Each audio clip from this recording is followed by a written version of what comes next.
Bicara tentang AC Milan, puing-puing sejarah masih menjadi topik bahasan paling diminati.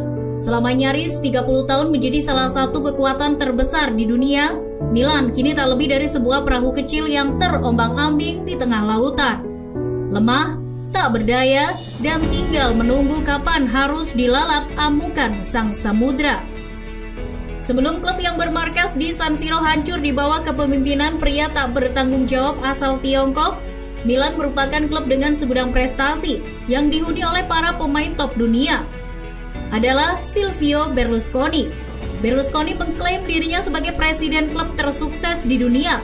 Ucapan itu didasarkan pada fakta yang memunculkan AC Milan sebagai klub perebut 29 gelar bergengsi di bawah kepemimpinannya. Silvio Berlusconi adalah gambaran kesuksesan AC Milan. Wajahnya yang putih, pucat, tersenyum dan dilengkapi dengan rambut yang tertata rapi. Dia tiba dengan menggunakan helikopter pribadinya bak pahlawan. Bermodal kantung tebal di kanan kirinya, Berlusconi dengan gagah membangun sebuah industri sepak bola bernama AC Milan. Sebelum membeli Milan, Berlusconi sudah menjadi jutawan di kota Milan yang terkenal karena bisnis real estate-nya. Holding company miliknya, Finvest SPA, kemudian melebarkan sayap ke bisnis media massa. Lagi-lagi, ia untung dan sukses. Bisnisnya kini terutama televisi kabel berkembang pesat sehingga pada 1980 mampu membeli hak siar turnamen untuk merayakan 50 tahun Piala Dunia Mundialito Uruguay. Pada 1984, 3 stasiun televisi berskala nasional pun sukses ia kuasai. Sementara di pihak AC Milan, kondisi keuangan mereka tengah krisis berat. Giuseppe Farina yang datang pada tahun 1982 untuk mengangkat Milan dari Serie B dan mengembalikan klub ini ke habitatnya, ternyata tak memiliki kantong tebal seperti yang disangka banyak orang. Setelah melalui berbagai jalan terjal dan berkat kecerdikan Berlusconi pula, tepat di tahun 1986 pria yang kini berusia 82 tahun itu kemudian menyodorkan dana sebesar 40 juta lira atau setara 97 miliar rupiah sebagai bukti kepemilikan Milan. Dengan sodoran dana tersebut, Berlusconi pun resmi menjadi presiden ke-20 AC Milan. Sejak saat itu, rancangan sistem pencetak uang di kepalanya mulai bekerja. Visi Berlusconi untuk mentransformasi klub lebih dari sekedar memenangkan pertandingan dan menyimpan trofi, dan juga lebih dari sekedar meraih sesuatu yang bisa dinikmati di hari-hari pertandingan saja. Berlusconi ingin AC Milan mewakili gaya hidup. Dengan mengingat hal ini, ia juga mulai melebarkan sayap dengan membuka toko pakaian di dekat Duomo yang terkenal di dunia dan publikasi majalah Forza Milan. Milan memang sebuah kesebelasan sepak bola, tapi itu juga produk yang bisa dijual, sesuatu yang bisa ditawarkan ke pasar. Berlusconi boleh dibilang inisiator agar klub menjadi bagian dari industri sepak bola modern. Di tangannya, Milan adalah klub yang menerapkan strategi bisnis dan semangat kewirausahaan. Jika klub Italia lainnya atau bahkan juga dunia kala itu masih konservatif, Berlusconi lebih visioner dan agresif. Ia tidak mau jika hanya menghamburkan uang membeli pemain mahal hanya untuk membeli hati para penggemar. Kepemimpinannya di Milan bukan untuk membuat martabat keluarganya naik tinggi dan tetap di atas. Berlusconi ingin lebih, Milan harus jadi maju secara keuangan. Nyatanya langkah yang diterapkan Berlusconi berjalan sangat mulus. Tapi karena kecerdikannya, Berlusconi tak mau dicap sebagai presiden yang hanya ingin mempertebal kantong sendiri. Dia tak menyangkal bahwa presiden klub harus mau membangun tim guna menjaga keharmonisan dengan para supporter. Jadi, dari sinilah Berlusconi mulai mengumpulkan sejumlah pemain terkenal. Kala itu, Milan merebut Scudetto setahun setelah mendatangkan Marco van Basten, Ruud Gullit, dan Frank Rijkaard. Tapi prestasi juara pada musim 1987-88 ini hanyalah secuil dari yang diinginkannya. Bagi Berlusconi, ini adalah tonggak awal untuk menjadikan Milan sebagai klub industri dan tim yang berpengaruh dalam sejarah sepak bola. Dalam kasus ini, lagi-lagi Berlusconi memahami betul bahwa loyalitas supporter tetaplah bermuara pada prestasi klubnya. Apapun akan dilakukan supporter selama klubnya menjadi juara.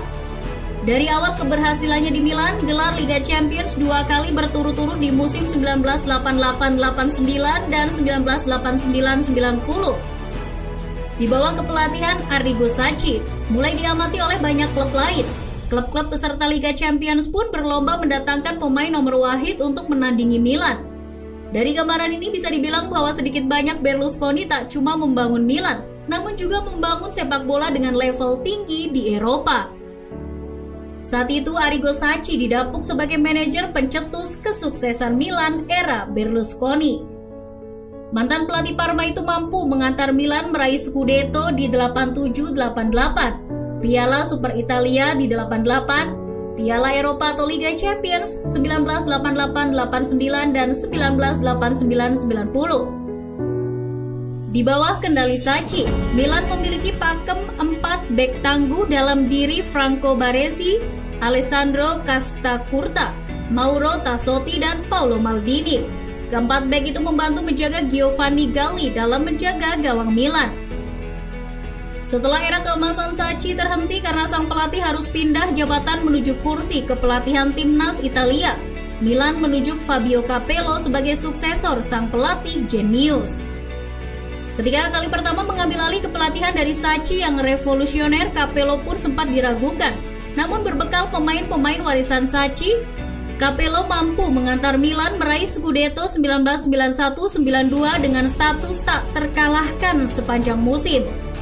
Setelah itu Milan kembali berjaya pasca tangan kanan Berlusconi, Galliani, merekrut pelatih Udinese Alberto Zaccheroni untuk mengganti Capello di musim 1998-99.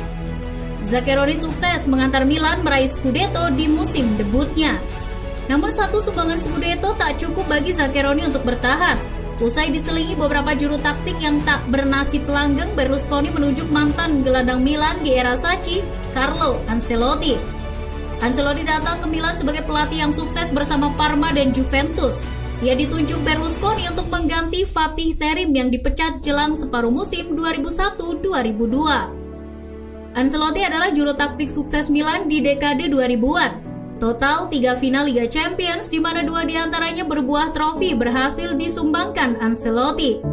Tak hanya itu, pelatih asal Italia juga sukses membawa Milan meraih Scudetto pada musim 2003-2004. Ibarat roda yang terus berputar, era keemasan Silvio Berlusconi mulai berada di bawah. Setelah terakhir meraih Scudetto di musim 2010-2011, Milan dinilai nyaris tak berdetak. Berlusconi mulai menerapkan apa yang dulu enggan dilakukannya. Milan dikembalikan ke habitat asli klub Italia yang mana dijalankan oleh keluarga dan penopang martabat keluarga. Putrinya yang jauh dari bisnis dan sepak bola disiapkan jadi penerusnya, Barbara Berlusconi, yang merupakan lulusan filsafat Vita Salute San Raffaele University. Didapuk sebagai direktur klub pada 2011 dan dipromosikan menjadi CEO pada 2013. Di era tersebut, Milan mulai menjual sejumlah pemain kuncinya, termasuk Thiago Silva dan Zlatan Ibrahimovic. Setelah mundurnya begitu banyak pemain kunci dan menjual beberapa pemain bintangnya, Milan tak mampu membangun tim yang kompetitif. Kini, industri sepak bola Inggris yang sempat meniru cara jitu Berlusconi makin maju dan malah berbalik menjadi rujukan klub-klub Italia. Setelah penantian yang begitu panjang, akhirnya AC Milan secara resmi dijual ke konsorsium Tiongkok pada 13 April 2017. Silvio Berlusconi melalui perusahaannya menjual seluruh saham Milan yang mencapai 99,93%.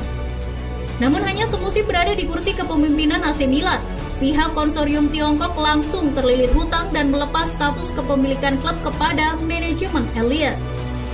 Manajemen Elliott resmi mengambil alih kendali AC Milan setelah Hyung Hong Lee gagal memenuhi kewajiban angsuran utang yang sudah mereka tentukan. Hyung Hong Lee gagal menyuntikkan modal sebesar 50 juta euro atau setara 792 miliar rupiah. Meski kini klub Italia mulai membuka diri dengan menjual tim di tangan asing, Berlusconi tetap yakin Milan di bawah kendalinya akan selalu menjadi klub industri terbaik yang disegani di seluruh dunia.